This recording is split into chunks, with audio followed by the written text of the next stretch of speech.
Hello বন্ধুরা, কেমন আছো? আমি প্রিয়া।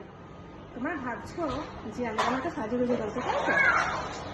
ব্যাপার তো আছে, আজকে একজনের বার্থডে আছে, তাই একটু সাজুগুজু। ব্যাপারটা একটু সারপ্রাইজই ছিল, বাট তারপরে সব জানাজানি হয়ে গেছে। একটা টাইমের পর তো জানাজানি হবেই।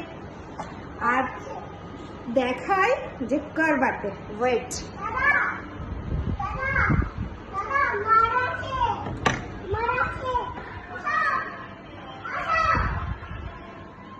এই যে আমাদের বার্থডে বয়। আর একজন আমাদের বাড়িতে স্পেশাল গেস্ট এসছে, মানে অনেক স্পেশাল। দেখাচ্ছে তোমাদের, ওয়েট। ও ডিরেক্ট খাটের তলায় ঢুকে গেছে, এই দেখো।